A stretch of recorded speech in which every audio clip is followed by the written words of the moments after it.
we've got some interesting information to share with everybody. Talk a little bit about the ASE Renewal App program. Myself and Leo Gilmore, we are the primary folks that oversee this program. And so if you do have some issues and you reach out to ASE, typically you'll be talking to one of the two of us, and we are here to help and glad to do that with each and every one of you. To get things started, let me go ahead and we're going to share my screen. And I've put together a little presentation for you guys today. And hopefully you're going to find this information helpful and useful. And the title of our webinar today is the ASE Renewal App, the things you thought you knew. The ASE Renewal App has been around for about 5 years. And it actually started unofficially right in 2020 when COVID hit. And we were actually in the middle of a pilot before that. And that's why I'm saying the 5 years, because COVID was obviously 4 years ago. But we did make it a full-blown product at that point, and been going strong. And a lot of people are participating in the program, and it is working very, very well. So let's take a little bit of a deeper look now at the program itself. Now, there are 3 areas that we're going to be covering today. And the first area is, what is the ASE Renewal App and how does it work? There's a lot of folks out there that participate in the program, and they have some ideas about how this works. Some of them are spot on and others not so much. So that's why we wanted to take some time to share this information with you guys. We also want to take a look at how to sign up for the program, because there are a couple of little trips and hazards you want to be aware of when signing up for the program. And if you don't do things in the right order, you may experience some difficulty. And then lastly, we want to take a look at what to expect from the subscription and how to get the most out of it, because there's a lot of cool features about the app, and we'd like to highlight some of those features with everyone. All right, so first topic we're going to talk about this afternoon is, what is the ASE Renewal App and how does it work? Now, I want to warn everybody, this is a very different approach. ASE has been in the testing business for over 50 years. ASE started in 1972, and for the most part, we have been in the testing and certification business. The app breaks that mold, and the app is not a test. And that is the first thing, and this is actually one of the most important things that I'd like to get across to everybody here today. If you walk away from this webinar and this is the only thing that you remember, then it was a great success. And that is, the app is not a test. So many times people think that this is a substitution for conventional testing or traditional testing, and it is not. The app is something totally different, and the premise around app is more around learning. And again, this is not a replacement for traditional testing. Now, the renewal app does not equal recertification. So this is another important difference between traditional testing and the ASE Renewal App. With recertification, you get a 5-year expiration date from the time that you recertify. With the renewal app, you get a renewal, and we extend the expiration date on your certification after you have earned the necessary credits. And we're going to talk more about that here in just a few moments. But one thing to really drive home the point about is that the renewal app is not equal to recertification. Now, the renewal app is uniquely designed, and it is created for experienced recertified technicians. And these technicians typically are going to have between 5 to 7 years of experience, or even more, depending on how long you've been in the business. With traditional testing is designed for technicians with a minimum of 2 years of experience, and they should be able to answer those questions. Well, with the renewal app, we are trying to focus questions that are more at the skill level of a recertified technician. Now, the renewal app, one of its primary jobs that we're going to do is bring awareness to new technology. Now, most technicians out there will fall into one of 2 categories. You are going to be a technician that is in the manufacturing side of the business, so you work for one of the OEM manufacturers, or you are in the aftermarket. And I know we do have quite a few instructors in the webinar today, and the instructors, you guys typically kind of fall into the aftermarket category. So what's the difference between the two? Well, the manufacturer technicians, they get to see all of this new cool stuff that the manufacturers are coming up with first. The difference becomes, though, that those technicians have got factory support. They have got training that's available to them. They've got people that they can call. There's things that they can get, or places they can get information to be able to work on those vehicles successfully. But the challenge becomes, once those vehicles come off of warranty, typically between 3 to 5 years, those vehicles make their way into the aftermarket. Well, that new technology that was coming out just a couple years ago is going to be brand new to the aftermarket. And now all of a sudden, it's almost like Groundhog Day all over again. But the problem is the aftermarket technician doesn't always have the resources that the dealership technician has. And so what we're trying to do with the app is bring awareness to these new technologies that are coming out. We're trying to bridge the divide that is out there between the manufacturing side and the aftermarket side. And we want to bring awareness to these new technologies that are out there. Now, we are not expecting mastery by any means, but we do want you to be aware that this new thing is coming. So this way, when it rolls into your service bay, that you will have at least some kind of understanding that, hey, I remember hearing about this. And it's not like, what the heck is this crazy thing that's on this vehicle? And so this is really one of our key ideas that we have behind the app is we want to bring awareness and we want you guys to learn a little bit about this new technology. Now, another one of the main driving forces behind the ASE Renewal app is we do have a lot of questions in here that are going to be reinforcing concepts that many technicians struggle to understand. And there is a lot of questions around electrical. And we get a lot of feedback from the users of the app asking, why are you asking all these electrical questions?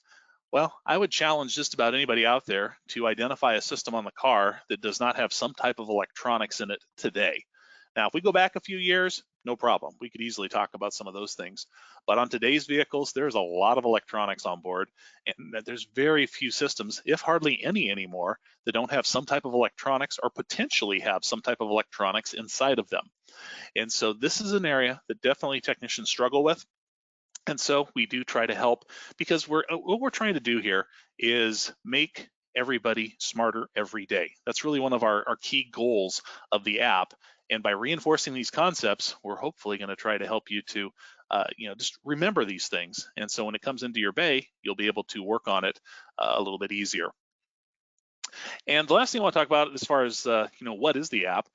Currently, the ASE Renewal app is available for the A series of certifications, so A1 through A9, and there is an annual subscription that the app is going to have, and it's $48 a year plus tax, where applicable, and the subscription is for one certification or all 9 or everything in between. So if you are an A4 certified technician, it's $48. If you are a master technician with A9, again, it's $48. It's one price, and it's not one price per certification, but one price for all of the automobile certifications that you have. So to get the biggest bang for your buck, it helps to be a master technician. And if you've got A9 added onto there, then you'll get the maximum benefit from having all the questions. So let's talk a little bit now about how this program works. And we like to call it the earn while you learn process. Now, the way that it works is we will be sending you questions on a regular basis. And when those questions arrive in your app, you will be able to answer them. If you answer the question correctly, you will earn 1 credit for that particular area. Now, there is a total of 8 credits that are required to earn an extension. And once you have accumulated 8 credits for a particular certification, we will then go ahead and extend the certification expiration date by 1 calendar year. If you are expired, not a problem. We'll talk about how that works in just a moment here. But let's say, for example, that your A1 certification is expiring in June of 2026. Well, after you've earned your 8th credit, we're going to bump that out to June of 2027. Now, extensions are going to take approximately 8 months to earn. and that's why it takes those 8 credits. You will get 1 question every month, or about every 30 days, and so roughly between 7 and 8 months is about how long it would normally take to earn an extension. And so if you are expired, you want to expect that. It's going to take you about 8 months to go ahead and have that certification reactivated. But if you are current, then should not be a big deal. And then within about 8 months or so, you'll be able to extend it out. Now, one of the nice features of the app is you have the ability to answer questions at your own pace. And some people like to answer their questions right away. I happen to be one of those people. I like to answer my questions shortly after they come in, and I want to try to stay on top of it, and I like to learn. And you'll catch me in webinars, you're going to catch me in training events, all kinds of different things, but I have a hunger and a desire to get knowledge. And so for me, it works really well. Other folks, maybe not so much. Maybe they want to let the questions pile up a little bit.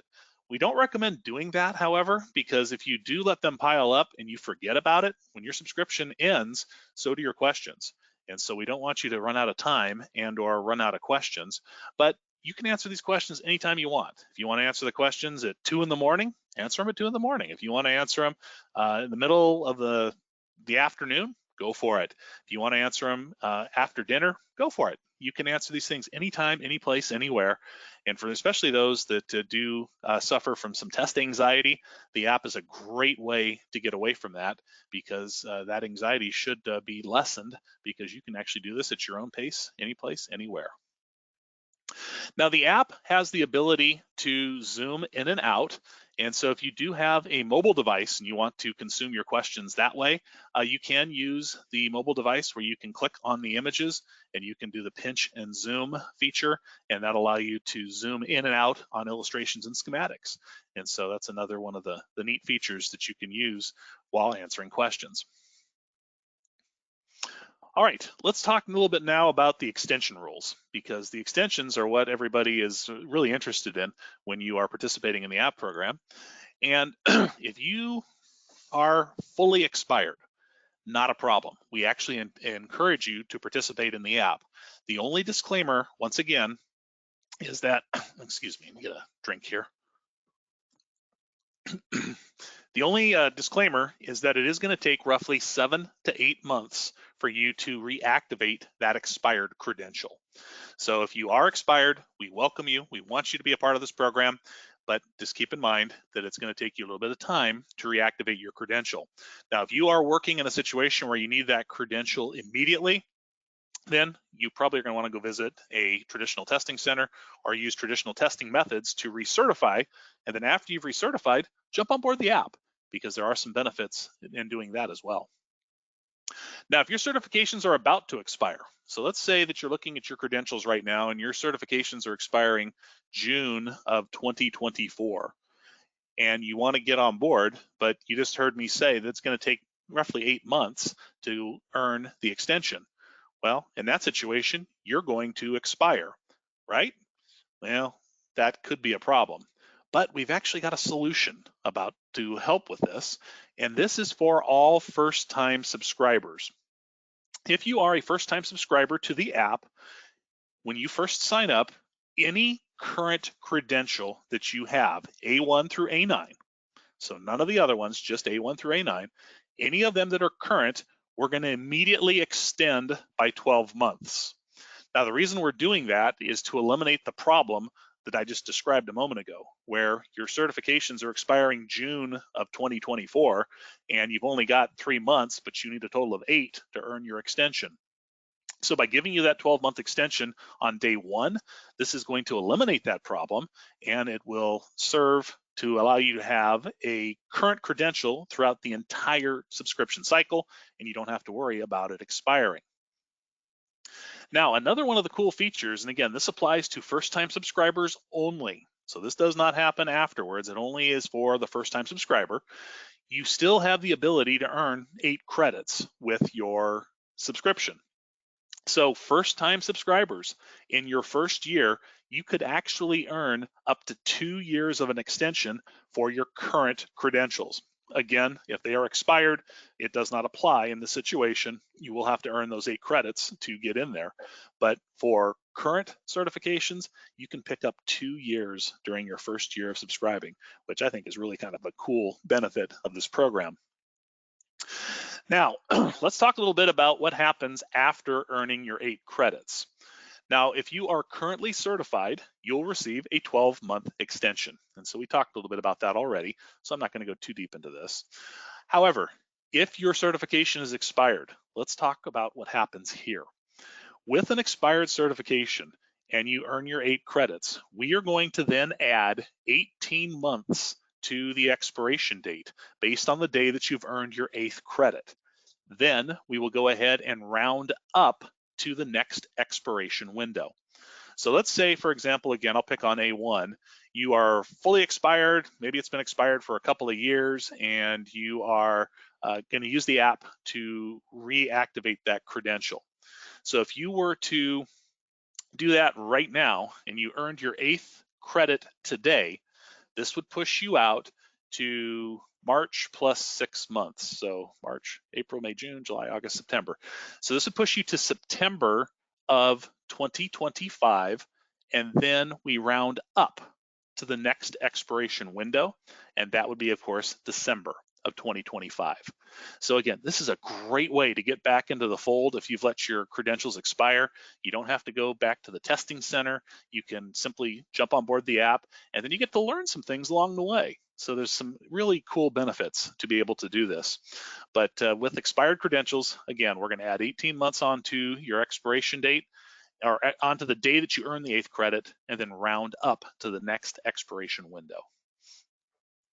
Now, the extensions, when you have earned them, please allow 1 to 2 days for those to show up in the My ASE portal. ASE is not in the app business, and because of that, we have hired a partner that is helping us with the app program, and their name is Higher Learning Technologies, also known as HLT, and they are the ones who manage all of the activity within the app, and then they communicate that information to us. And then at that point, ASE goes ahead and applies the extension accordingly. So the one thing that does happen regularly is somebody earns their 8th extension or 8th credit, and then they go check the My ASE portal and they don't see their extension right away, and we end up with an email and sometimes a frantic individual. And it's like, please just give it 1 to 2 days for everything to process so the data gets pushed back and forth, and we will give you your extension. If you don't see it within those 1 to 2 business days, then please let us know, and then we will definitely deep dive in and try to figure out what happened and get you your extension. Let's talk next about certificates. Now, certificates are going to be mailed out at the conclusion of the subscription, and so you will get a new certificate with your new expiration date on it. We do not send out certificates at the beginning of the subscription. We only send them out at the end, so you get 1 new certificate for that $48 subscription price. However, if you do need proof sooner than when your certificate arrives, you can always go to the My ASE portal and grab a certification status letter. That is available all the time, and once that extension has been applied, you simply click on the link, you can email that letter to yourself, and now you have a way to provide this, especially if, for example, you need it for your employer. Then you can go ahead and prove to them that you've earned your extensions accordingly, and we've heard of technicians having to do that, especially for reimbursement situations. And then one other thing I want to point out here about the extension rules, and this is another misconception that sometimes guys have, and this is the fact that when you renew your subscription, this does not equal an automatic extension every time.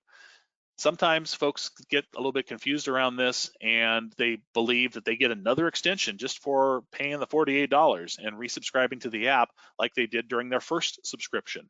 And that's not how the program works. This program is a performance-based program, and we do expect you to go ahead and earn your credits and be able to work through the process just like everybody else does. And when you renew your subscription, we are expecting you to go ahead and earn those credits, and everything gets reset back to 0 when your subscription expires.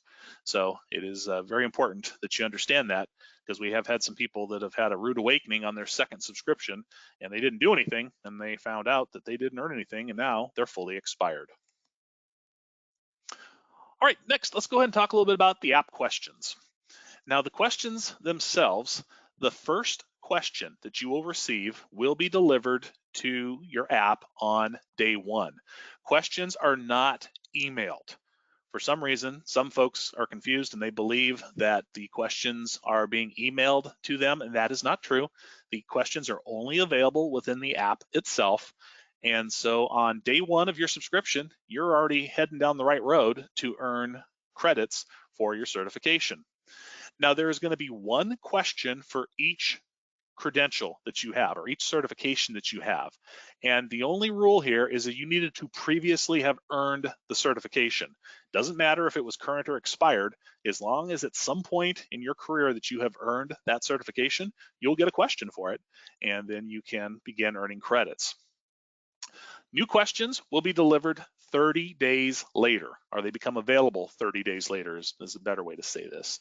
And so on a cycle of 30 days, a new question will become available within your app. And if you do the math real quickly, you'll be able to figure out that you're going to get 12 new questions per subscription per certification area. And so every 30 days, we get a new question out to you. Now, one of the really awesome features of the app that we really like about it is the ability for the app to give you instantaneous feedback. So once you answer the question, we will tell you right there on the spot whether you are right or wrong, and then we'll tell you why. Each answer choice has a brief rationale. Now, the rationale is not intended to be a teaching moment. The rationale, though, is intended to give you enough information so that if you do need additional information to understand why that answer was right or why it was wrong, that you can go out on your own and try to search for it. There is typically a ton of information out on the internet, especially when you do Google searches for videos and things like that. You'll be able to find all kinds of interesting things out there. So let's say, for example, you had a question on voltage drop and you just don't really understand and needed to brush up on that. If you search for voltage drop, you will just get a ton of returns. You'll be able to go ahead and learn more about that. And then that way, if you did answer the question incorrectly, when your second chance question arrives, you'll be able to go ahead and do a little bit better. Now, speaking of second chance questions, let's talk about that for just a moment, because I just kind of let that cat out of the bag, but hadn't really explained much about it. In the event that you answer a question incorrectly, we are going to give you a second chance question and or up to a third chance question. And these questions will be delivered 10 days after answering the previous question. And if you think about this, we talked about how a lot of the content in the app is more leading edge. Is it really fair to ask you a bunch of information about things that you probably don't know about? This is the reason why we say the app is not a test. Tests are given for things that you should already know. The app, we kind of stretch out that a little bit and we go into areas sometimes that you may or may not be familiar with. And so in the event we ask you a question that you don't know the answer to, it's not a problem. And it doesn't mean that you're a bad person. It doesn't mean that you are uninformed, not at all. It's just simply one of those things that you may or may not be aware of.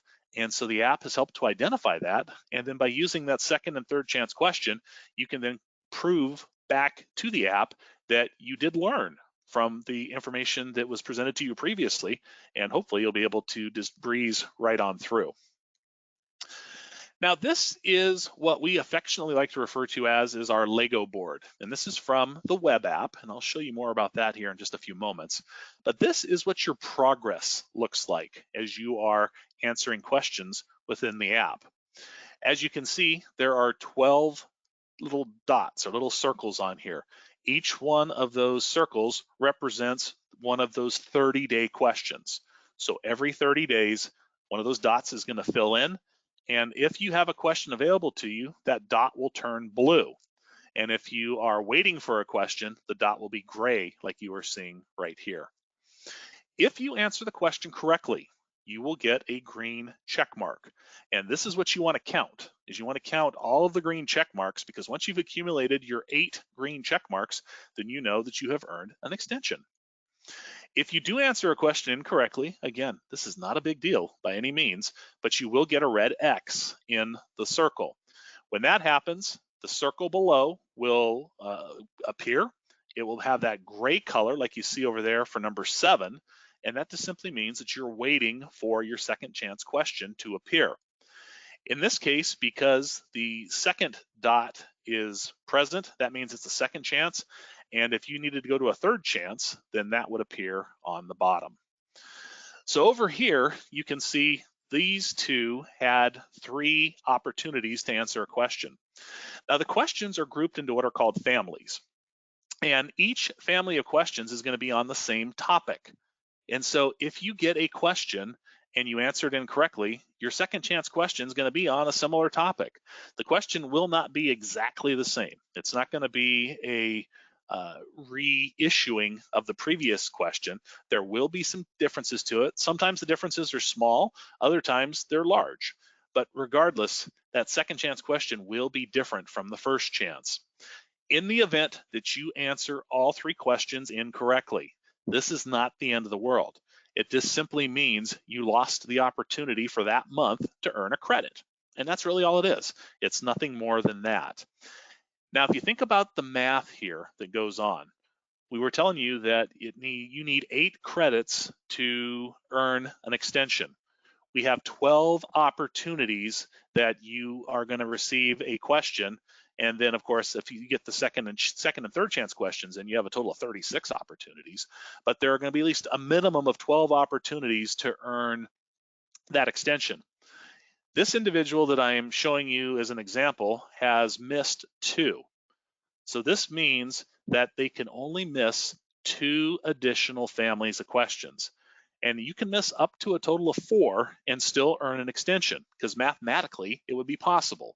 If you have 12 opportunities, you've lost 4 of them, then you had the other 8, and as long as you got those green check marks in the other 8 places, you're good to go. But if you miss a 5th family of questions, unfortunately, you have mathematically eliminated yourself. And all that simply means is that you will not be able to earn an extension for that subscription for that particular certification. You don't get bumped out, nothing bad happens to you. It's just the reward that you were working towards, unfortunately, will not be available for this subscription. And when you go to renew, then you get to go ahead and start all over again. But that's kind of how the app questions work and the delivery of them. So where do I find the app? Great question. The web app, this is where we would like to have everybody primarily get started when you are participating in the ASE Renewal App program. Now the web app is found at www.aserenewalapp.com. Now the questions can be answered on a computer, or if you'd like to do this on a mobile device, you can do this through a browser. But again, the web app is found at aserenewalapp.com, and you can do this either on a computer or through a mobile device browser. Now we do have a mobile app, and the mobile app is available at the Apple App Store. So if you have an Apple device, you can download it for that. Or if you have an Android, then you can download for the Google Play Store. Now, it's optimal to use the web app because the web app is in the back end of the database. And so it is the most stable platform that we have, and it is going to give you the best performance. The mobile app, while it does work well, the mobile app is subject to multiple updates throughout the year. And these updates have been causing some problems. And so really, we'd like everyone to get started on the web app, and if they can, stay there.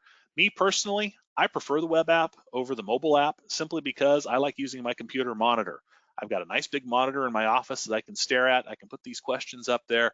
I can see the illustrations perfectly clear. I don't have to zoom in on them or do anything, and it makes it really easy for me to consume the questions. And on a mobile device, I've got to kind of squint sometimes. And, unfortunately, as we're getting a little bit older, our eyeballs don't work as good as they used to.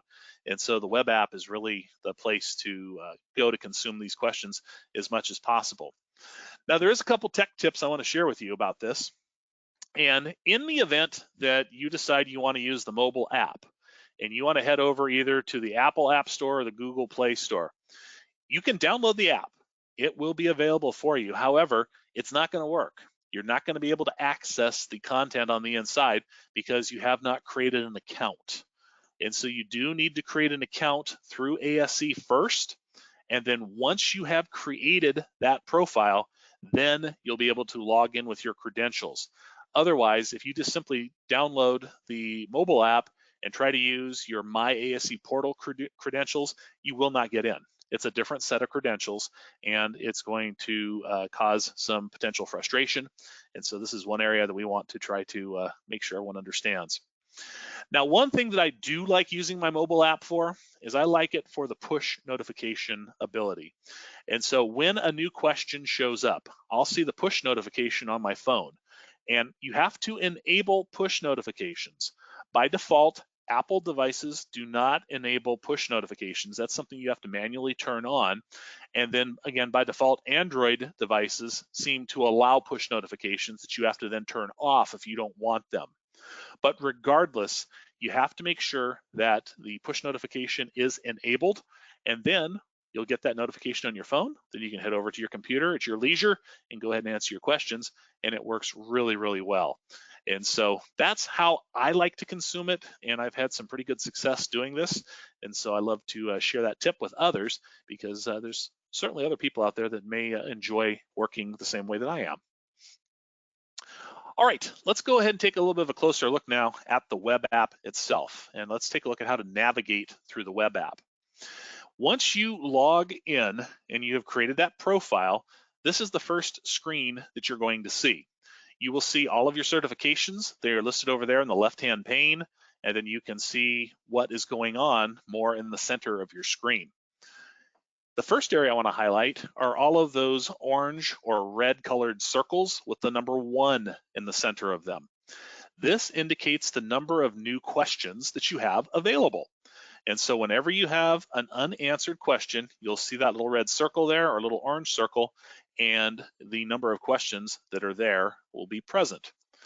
There is a tally at the top. So in this case, I just received my monthly allotment of questions. So there's a total of 9 questions that are available to me.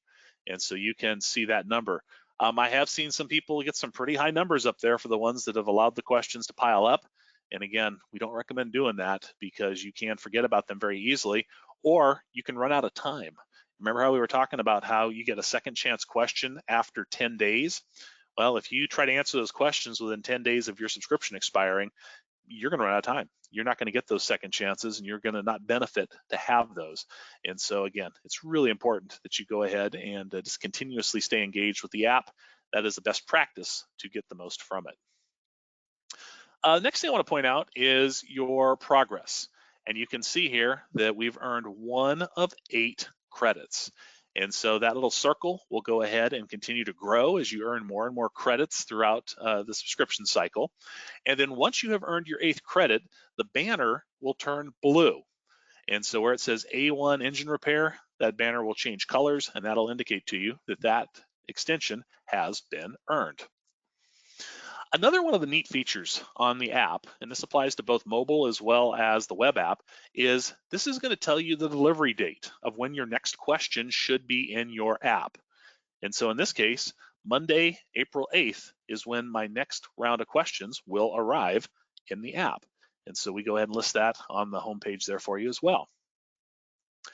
Now over here on the left-hand navigation panel, you do have the ability to go ahead and look at details for your individual certifications. And so you can simply click on the individual certification, and that'll take you to a separate screen, which will give you even more detail than you currently see on this summary page. The other option you have is to go ahead and click the banner itself. And when you click on that banner, it will then take you to the detailed page of information. And that detail is going to look something like this. And in this case, we are taking a look at the A2 automatic transmission transaxle certification area.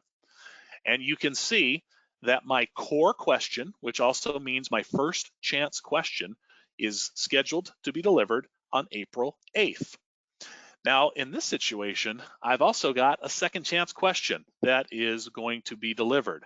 And that question is going to become available on Friday, April 12th.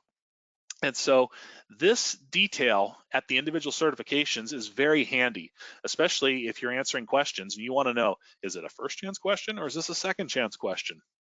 Second chance and or third chance are going to fall into this box right here. We don't call it a third chance. It's just core question is your first chance, and then the second chance question is your second and or third one. But again, this will tell you the date that it's there. And sometimes when you are under the gun, when you're trying to figure out what to do before your subscription expires, this is where you can get that additional information. We also list it for you again over here on the right-hand side, and so it is shown there as well. It'll show up in two different places. If you do not have a second chance question available, then there will be no date there. It'll just be waiting for the next question. But in this case, because we have it, you'll see that. And notice that those dates do not match, the 8th and the 12th. The app will always display on the summary page the most recent question or the next question to arrive. So it says I got a question coming on the 8th, and that is because of it being a core question. After I answer that question, then the date would say the 12th. And then on the 12th, the second chance question would be delivered to the app. Now on these detailed screens, you also can take a look at your subscription information. So you can see the subscription expires on February 7th of 2025. And this is where you can access that little Lego board that I showed you a moment ago. You can click on this banner to look at your certification progress, and you'll see exactly what we just saw a moment ago. And you can see how many credits you've earned, if they're second chance, third chance questions, all that stuff. It's really, really helpful and useful to find. Again, this feature is going to be found in the web app. On the mobile app, it's a little bit different. And you don't get to have the benefit of that Lego board, again, as we affectionately call this thing. That is something that's only found on the web app. The mobile app have just a little bit of a different progress monitoring system in there, and it's pretty self-explanatory. All right, so let's go ahead and talk about how to answer a question. So I went ahead and just clicked on the banner that said I have a core question ready to go. And the first time you receive a question, you're going to see this screen right here. It says either go back or I'm ready. And you will simply click on one button or the other. Again, hopefully it's pretty intuitive. If you click the go back button, you'll back out. And if you hit I'm ready, then this banner is going to appear. And you're going to have a countdown timer that's going to show up. And it's going to count down, and it's going to go 3, 2, 1, go. And then if you click the button down here below before you get to 0, then you'll be able to back out. Otherwise, once it hits 0, your question is going to appear. Now, this question that I'm displaying to you is one of our trial questions. And this question is just a random question that's part of the trial process. These questions do not count. And so it does not matter which certifications you have. If you have an active trial, you're going to have access to this for 3 days, and you'll be able to go ahead and just kind of get a feel for how the question works. But again, these do not count towards your progress. Over here on the right-hand side, you're going to notice that there is a circle with an X in it. This is for the strike-through feature. And this is what you want to use if you want to discount an answer. This is not to be used for answer selection. The circles over here on the left-hand side, that is what you use for answer selection. And then once you have made a choice, the submit button will illuminate, and then you'll be able to go ahead and submit the question accordingly. Now, there is a timer that is going to start once the question is displayed. The timer will be for either 2 minutes or 5 minutes, depending on the complexity of the question. If the question is kind of simple and straightforward like this one, there's a 2-minute timer. If the question has a schematic and a lot of details you have to process before you can make an answer, then you get a 5-minute timer. But the questions do not just sit out there in perpetuity. They do run out, and you want to make sure that you choose an answer. Do not leave anything blank. If the timer runs out and you have not chosen an answer, that question will be scored incorrect. So at least by choosing something, you've got a 25% chance of getting it right, but you want to keep an eye on that timer and make sure that it doesn't run out, or else you can run into a problem. Now, after you've answered the question, if you were successful, you're going to get something that looks like this. It says that you have earned a credit, and you have that green check mark that is present, indicating that you answered it correctly. If it was answered incorrectly, it would say incorrect. You'd have a red X, and then you would have to take a look and see why you were incorrect. If you want to expand the question a little bit further, you can click on that little plus symbol right there, and in doing so, you'll be able to see the question once again. And then underneath each one of the answer choices is the brief rationale. So this is going to explain why that answer is correct. And again, this is not intended to be a deep teaching moment, but it is intended to at least explain why the answer is correct and the other ones are incorrect. And so you'll see that underneath each one of those answer choices as well. All right, part 2. Let's take a look at how to sign up for the Renewal App program. Now, there are a couple of subscription rules that we want to talk about. Subscriptions cannot be stopped once started, and all subscriptions are final and non-refundable. So please keep that in mind when you are signing up for the app. It's kind of like a magazine subscription. Once you sign up for it, you're going to get those magazines, and the app is kind of the same way. The subscription does last a full 12 months. So if you were to sign up for the app today, April 2nd, 2024, it would expire on April 2nd, 2025. Subscriptions may be renewed up to 15 days before the subscription is supposed to expire, and you cannot renew sooner. So in the event that you earned your 8th credit and you want to go ahead and renew, that's not how the program works. You do have to wait until the end of your subscription, and then 15 days before expiring, you can renew your subscription. Now, subscription renewals can only be handled at the My ASE portal, and this is for both new as well as renewal subscriptions. There is no provision within the app to subscribe. So you have to go to the ASE website to subscribe to the app, either renew or sign up for the first time, and you cannot do it within the app itself.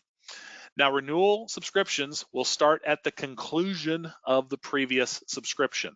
So even if you've renewed 15 days early, you are going to have to wait until that subscription is fully expired, and then the new subscription can start typically about an hour or two later. And this has to all do with data processing, because unfortunately we do have people that wait until the very end to answer their questions. There is an auto renew feature, and this is going to eliminate the need to manually renew your subscription. And so in the event that you want to do this long term, we do suggest using auto renew, and then you're done. You can just go ahead and not worry about how it works. All right, let's talk for a second here about the 3-day trial and how to go through the subscription process. So the first thing you're going to do is head over to aserenewalapp.com, and then up at the top, you can click on the subscribe link.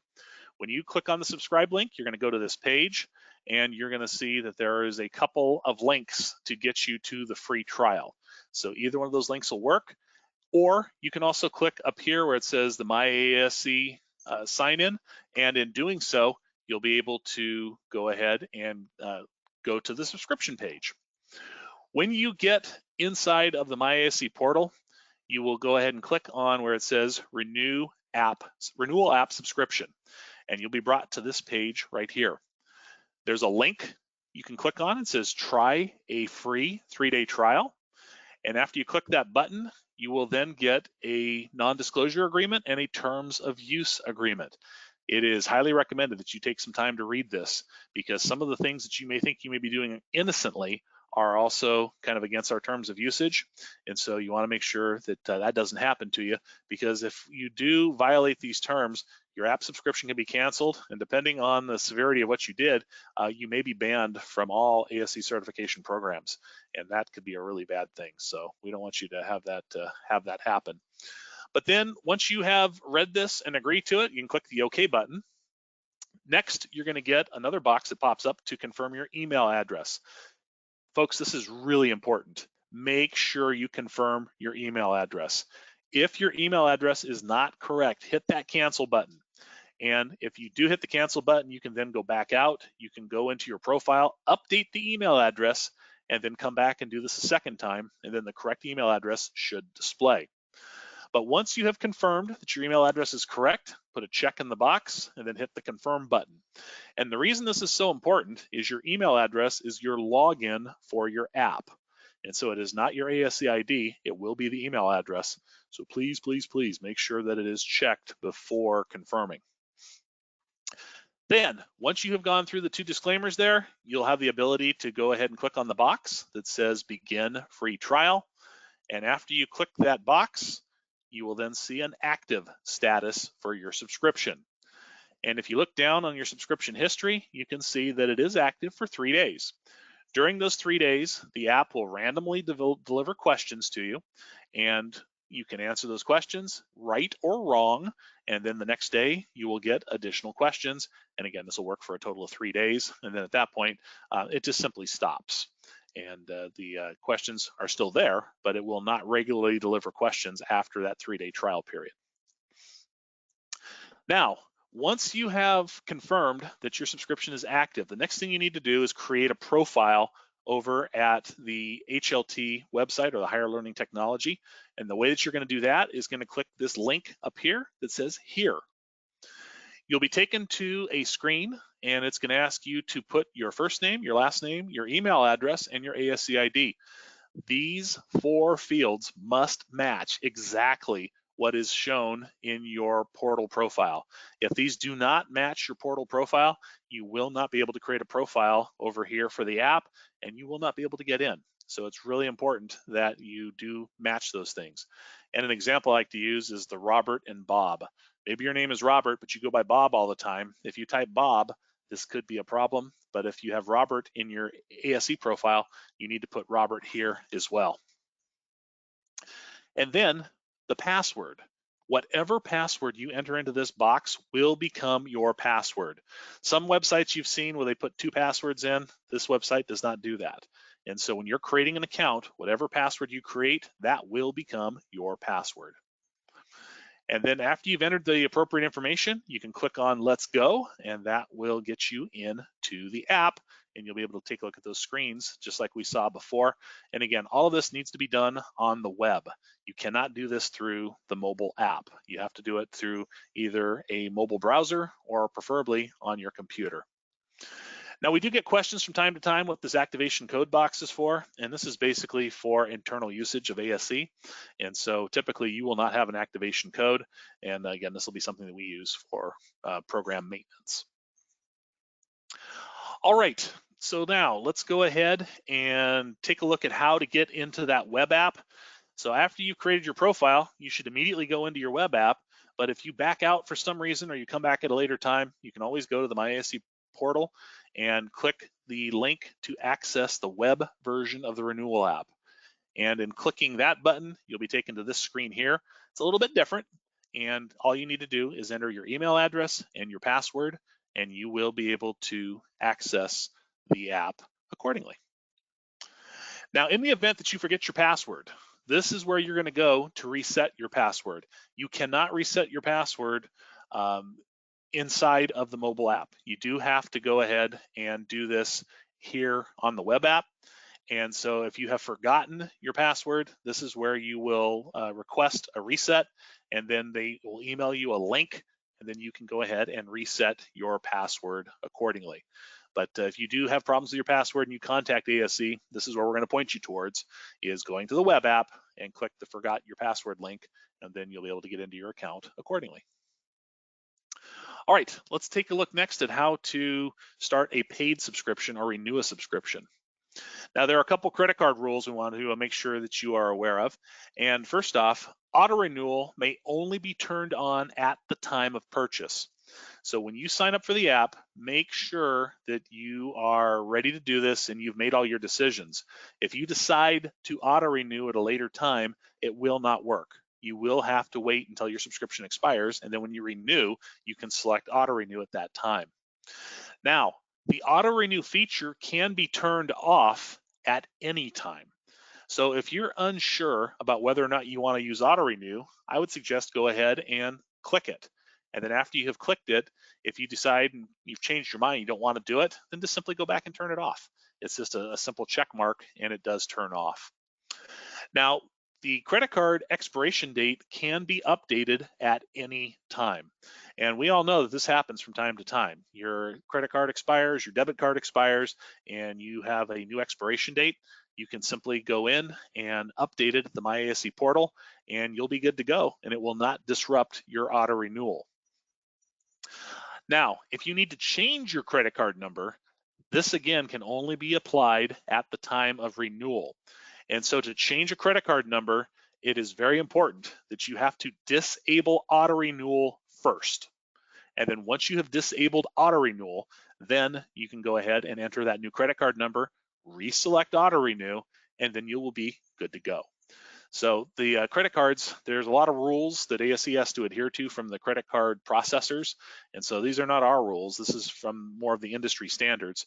And so we want to make sure that you are familiar with this, because these can be tricky sometimes, especially if you're uncertain and need to make some changes. All right, let's walk you through the process here again.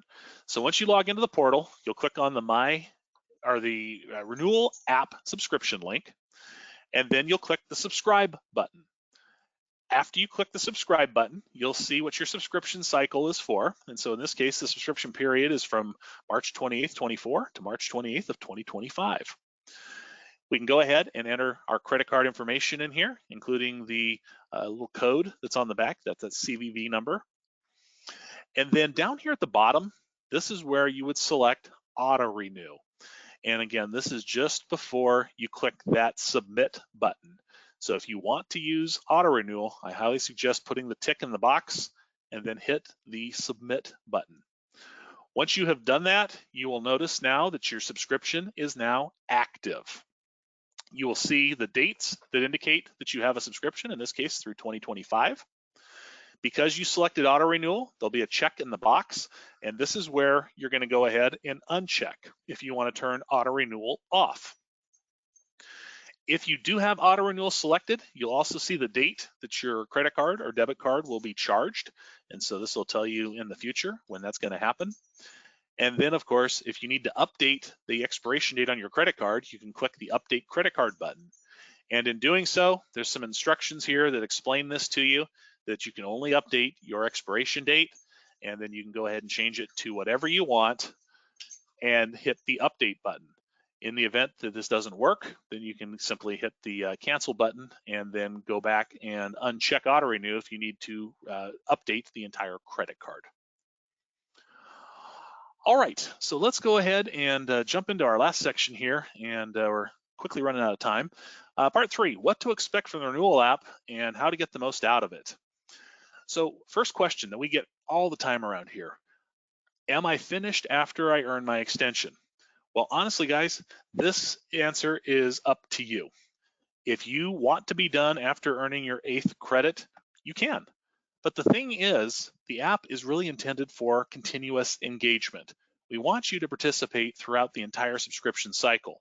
There is plenty of good information in there that you can continue to learn from. If you want to walk away from that learning opportunity, we're not going to stop you, but we want you to be able to get the most out of this and get the biggest bang for the buck. The good news is, for that remaining time from the time you have earned your extension until your subscription expires, those questions, if you get them wrong, it's no harm, no foul. It's not going to be anything counted against you. So why not? Go ahead and learn some things as you go, and you may learn something new throughout the process. Now, a couple of things to point out here is the fact that questions do not carry over to the next subscription. So in the event that you renew your subscription, the questions will not carry over. So if you leave some behind when your subscription expires, so do those questions. And all previous progress will be reset. It will go back to 0. And this is another thing that sometimes folks try to, justify, thinking that's the way it's supposed to work. But we talk about this in several places, that does not happen. When your subscription expires, so do your questions. So we want to make sure that you guys understand that, because the questions will not carry over, credits do not carry over. When you renew, you'll be reset back down to 0, and you're going to go ahead and start earning 8 credits again. Now, when your subscription expires, you will see locks that are going to appear, and that means that everything is tied down, and those locks will not be removed until the subscription is renewed. Okay, next question we get. How do I add a new certification to my app? Well, all previously earned ASE certifications are added at the time of the initial subscription. So anything that you have previously earned, whether it's current or expired, will appear in your app. In this example I'm showing you, you can see that A2 and A3 are missing. So during that subscription cycle, you decide to go earn A2 and A3. Well, new certifications are not automatically added to the app during a subscription. And the reason why is depending on when you've earned the extension or earned the new certification, excuse me, you may not have enough time to earn an extension. And so to make the business rules clean, to make sure that it's fair to everybody, any new certification that is earned will be added at the time of renewal. So you will not get to add those in mid-subscription cycle. But if you think about it, you've just earned that credential, you've got a 5-year expiration on it. So it shouldn't be that big of a deal to wait until the next subscription cycle, and then you can just continue to add a year on top of it and always have that 5 years before it expires. New certifications, they must be earned through traditional testing methods. So you're going to have to go to the testing center, or if you're using our ProProctor system, either way, those have to be earned outside of the app. You cannot earn new certifications through the app. And then again, the app, as we've talked about, is not a replacement for traditional testing. Traditional testing is going to continue to exist and be here. And if you use the app for a year and decide that you just rather go back to traditional testing, you have that option. You can go back and do that and test for the recertification, and then you can get your 5-year expiration date. All right, another common question we get: who are the people that write these questions?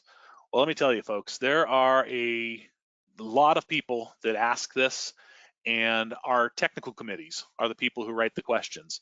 The technical committees are made up of between 12 and 16 members, and these members are folks from the manufacturing side. These can be curriculum developers, instructors, field service engineers. There's just all kinds of different folks that show up from the manufacturing side to help us write our content, and so the manufacturers come in. We also invite technical school instructors. So if you're in a tech school, trade school, this is folks that will sometimes come in and help us write the content. And then to keep everything balanced, we always try to bring in a good sampling of working technicians, because these are the folks that are doing the job day in and day out, and they help keep everything grounded. But these are the primary members of our technical committee. Now, remember, we've talked about that the questions that the team is going to be writing about is going to focus either on leading edge technology, or it's going to be on concepts that technicians commonly struggle to grasp and understand. The questions themselves, they are based on real world scenarios. And oftentimes we get this question about who writes this thing. You guys are just sitting there writing questions out of your books. That is absolutely not true. Where these comments typically come from is because somebody has not seen this particular situation before. So they think that it's only theoretical. And again, it's not true. This has happened. It's caused technicians in the past problems. And so we try to highlight it in the app, and our technical committee does a great job of finding and sharing those experiences. Now, the technical committee must be in 100% agreement with the question and the answer choices. There can only be one correct answer and 3 clearly incorrect answers. And so once the technical committee has hit that point where they agree that everything is correct, the questions actually then go to a remote technical committee. So we have another group of people that are not part of the original committee that wrote the questions, and they're going to review the questions. And they are not going to have the benefit of the technical committee's discussions around the questions. And so the remote technical committee, they're more like folks that are working in the field day in and day out. And so when they see these questions, if they struggle with them, they let us know. And then that independent review of the content can sometimes guide us to make further refinements. Maybe there's a piece that was assumed that somebody would know and understand, but we don't want to assume anything. We want to try to be as clear as possible for a technician with 5 to 7 years of experience under their belt. And so our remote item reviewers, they are going to help us to do those refinements. And only once it's gone through these kind of almost like a safety check does the content make its way into the app itself. But I want to emphasize that ASE staff, we manage the content, but we do not write these questions. And we often get accused of doing this, but the fact is we really don't. And then Why doesn't ASE fix these questions? The questions, you have the ability to provide feedback on them, and that feedback is valuable. That feedback is actually used by our technical committee, and they're going to take a look at it to see if the question is broken or did the question really truly hit the mark and people are having a hard time understanding the content. And the technical committee is the one that will drive whether or not the question needs to be changed or if the question is okay as it stands. Now, ASE does read all the comments, and we get these comments from time to time as well. Doesn't ASE ever read any of this stuff? These comments are 6 months old, they're a year old, they're a year and a half old, whatever the case may be. And we do read them. And what we are looking for when we read the comments is we're looking for any lewd, threatening, or vulgar comments. And anybody who does leave that, and we get some real doozies from time to time, those people are logged into the system, the comments are removed, and if we continue to see this type of unprofessional activity, those folks are notified and in some cases are removed from the app. And the app is a place that we want everybody to be able to be comfortable within. And I realize that our profession, and I've been in it for over 30 plus years, we do have some great people in here, but it is a little bit of a more rough and tough type of place. Well, we still want to try to maintain our professional integrity with the comments that get put in there, because the app is used in lots of different places, and we don't need a classroom with students looking at some of these comments and hearing some of the things that get said there. Now, excessive abuse, if that happens, again, this could cause cancellation or banning from participation in all ASE programs. And again, that could be a bad situation for you if you're required to have that for your job. So maybe think twice before dropping the F-bomb a few times in there, and we would definitely appreciate that. Now, in the event that a question does need to get changed, what happens is that question gets retired. In the retirement of the question is no longer sent out to new people, and then a new question is put in its place. The thing is, if you've already received this question, you will never see the replacement question. And the reason why is if we take that question out, then you're gonna end up with a blank spot in your app. There's gonna be a hole or a void. The questions are in a queue.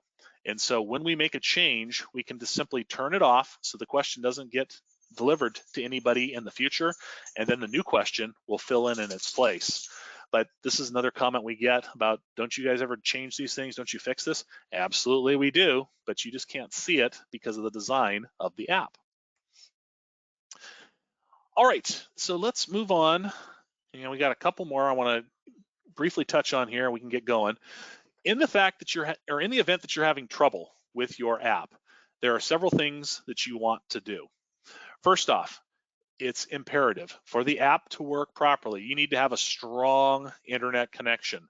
Wi-Fi is the connection of choice, and if you have a weak or sketchy internet connection, maybe you're on a DSL line and you're going to try to connect up to Wi-Fi, this is known to cause problems within the app. So you want to make sure that you are on a very strong connection before using the app on a mobile device. And again, this is another reason why it's almost better to use the web app versus the mobile app, because this can be problematic from time to time. The next thing you want to do if you're having trouble with your mobile app is make sure you're on the most current version. Typically, when we release updates, it's because of problems that the app is having. And inevitably, we get contacted from folks that are having problems with their app. They can't see the illustrations, whatever the case may be. We take a look at the version of the app that they're on, and they're 5 versions behind. They're 10 versions behind. And the problem has already been fixed and resolved, but because they did not enable auto updates on their device, then unfortunately, they did not get the latest and greatest version. So it's recommended that if you have any question about what version you're on, that you go ahead and uninstall the app and then reinstall it. And then by reinstalling it, you will have the latest version, and this will not hurt any of your progress. Now, after you have verified you're on the latest version of the app, the next thing we can do is go into your profile and then sync your progress. And what this does is it's going to force the computer, or the mothership basically, to resend information to your app, and that should straighten out the problem if it is a syncing issue that you're experiencing. Otherwise, if none of this is working for you, go to the web app, check it out, make sure that the web app is showing you something different from what you are experiencing.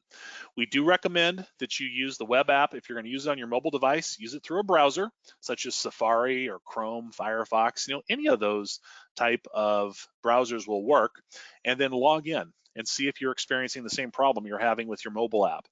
Again, the mobile apps have a tendency to be a little bit more problematic, and so the web app is the more stable way to go. And again, you can also look at this on your computer if you wanted to. Now, in the event that all else fails and you're just completely stuck and having a problem, you can always hit the Contact Us button under your profile. Now, when you do this, you're going to send us the technical data from your phone, which is imperative for us to diagnose your problem. Just like you guys diagnose your customers' problems, we diagnose your problems because you are our customers. And so by having that technical data, we can go in there and see the version of the app. We can see the phone that you're on to make sure you're not on a 10-year-old phone that is on an operating system that is not supported by the app any longer. And I can tell you story after story about some of the things we've seen over the years. So please use that Contact Us button. This is the first step in getting you some help, and it's very helpful for us to kind of pre-troubleshoot your problem. Now you're going to notice in your profile there is a delete account feature. Never, ever, ever use this delete account feature unless you want to completely blow out all of your progress, all of your data, and potentially never see it again. This is not for uninstalling. If you're going to uninstall the app, you want to make sure that you are using your phone's uninstall and reinstall features. The delete app basically is going to destroy all of your information in the mothership, and this should only be used if you are planning on walking away from the app and not using it any longer. Then of course you can go ahead and delete your account at that point. But if you are planning on using the app and you have an active account, hitting that delete button may destroy your progress and it may not be recoverable. So please, please, please do not use that. And then, as always, we like to refer people to the frequently asked questions page on the ASE Renewal App website. That is the best place to get that information. All right, is it considered cheating if I use reference material to answer my question?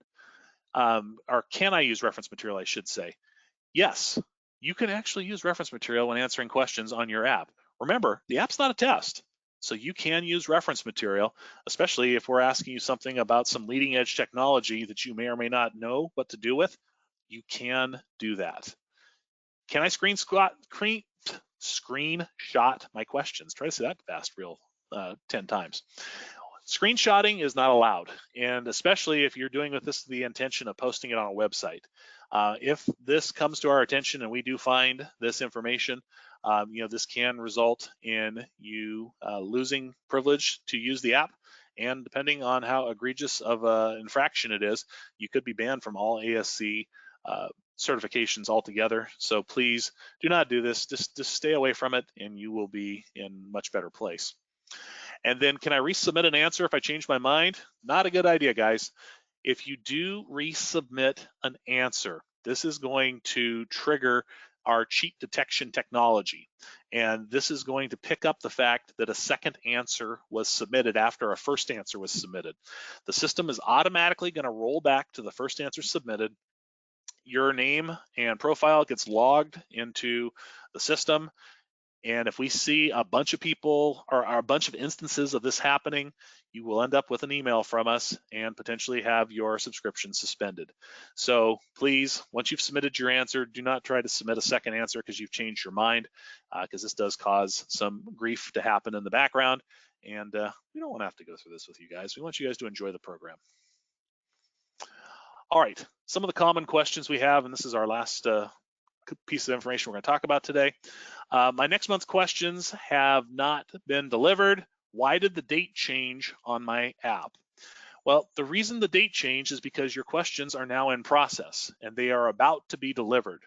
There's a thing called data propagation. And with data propagation, the questions, they kind of hang out in cyberspace until the server that your cell phone provider uses makes those questions available to you. And so the date will change. The questions are floating around out there, but they will come to you. This typically happens the day before those questions were scheduled to be delivered. So as we saw earlier where it said April 8th, you'll see this happening on April 7th. but the app did tell you the questions will be available on April 8th. And so if you wait until April 8th, you will see everything that you're looking for. Another question we get is, why can't I register for a free trial? And we've kind of talked about this already. You need to have a profile set up. If you don't have that profile, you will not be able to gain access to the free trial. And then the other thing, of course, is the app is only available for A1 through A9. So if you are a parts certified technician, a service consultant, the collision and body repair technician, that's not available for the app at this time. And so that'll be another reason why you cannot get that free trial. Why does the mobile app say that I am not eligible when I am certified? And that's, again, because you didn't have that profile created. And so you need to go to the My ASE portal, create your profile, and then you can get involved. And then, will any additional certifications become available within the app? We are working on some things right now. Currently, it's A1 through A9. I'll let you guys in on a little secret, and that is we are planning on adding L1 towards the end of this year. We had a pilot last year that we did that was very, very successful, but we did learn some delivery issues that were discovered. And so we're working through trying to get those things taken care of. And so later half of this year, we're hoping to have L1 and add it in. And this is going to be a separate subscription from your A1 through A9. So you don't even have to worry about, well, do I need to make sure that I'm in sync with each other? Nope, you'll be able to sign up for it at any time and have just that separate subscription for L1. But again, stay tuned. Now, where we're going to be making the announcement about L1 is in our private Facebook group. And so this is a great place for folks to get involved. If you want to know about the current version the app is on, or just any kind of news, or even if you want this direct connection to the ASE team, we would encourage you to join the private Facebook group. All you need to do is look up ASE Renewal App Program Feedback. That is the name of the group. And when you want to gain access to the group, you must provide your ASE ID and you must have an app subscription. Those are the two rules. If you do not provide an ASE ID, you very likely, because of the volume of requests we get, may just get rejected. And so please make sure you provide that ASE ID, and then make sure, again, you have that app subscription, because without an app subscription, we don't let you into the group. But again, great place to learn and stay up with what's going on with the app. With that, I do apologize. I did go a few minutes over, but guys, thank you again for your participation here. And I just want to open it up to my colleague Leo and ask, are there any questions that we can answer, Leo? Well, Kevin, there were, the most popular question is, are we adding other certifications? Which, I answered most people explaining what's going on, that we've just got A1 through A9, but L1 is in the works. But one interesting question is, can I change my recertification date? Somebody wanted to kind of strategically make their certifications renew around the time of their birthday, and it seems to me that may just be, you'd have to coordinate when you start the subscription, right? Well, the expiration dates on the certifications, all ASE certifications are going to expire either on June 30 or December 31st. Right. That's it. So all certifications fall into one of those two categories. So if I'm hearing correctly, it sounds like they want to change their expiration date to match their birth date, and that is not possible. It's either going to be June 30 or December 31st. Can't do that, yeah. Another interesting question, if I've already used a free trial but have not subscribed, eventually when I do subscribe, will I still be able to get the 12-month extension? Absolutely. So that is for paid subscribers. Free trials don't get an extension. Free trials are exactly that. It's free. You guys get to check it out, play with it a little bit and see if you like it. If you have taken out a free trial previously, so this goes all the way back to 2019, you will not be able to take out a second free trial, but you will be able to subscribe. And as a first-time subscriber, you are eligible for all of the first-time subscriber extensions. Yeah, okay, good. The only other interesting question I had come through is if there's any accommodations that can be made for people with disabilities as far as the question timers. And okay, that's a great question, and we do get that one from time to time as well. And the app program is not ADA compliant. And so if you do need those type of accommodations, we do recommend then that you go back for traditional testing. And so the timer, all this stuff is hard programmed in, and it becomes very, very challenging if we have to try to make adjustments for certain individuals. And because the app program is not exclusive, this is not the only way to maintain your certifications. We do offer it through traditional testing. Anybody that does need those additional accommodations will need to go to through the traditional testing programs.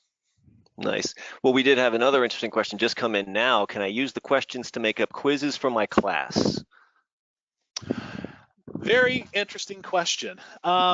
This is an area that we would prefer that you do not take those questions verbatim and do that.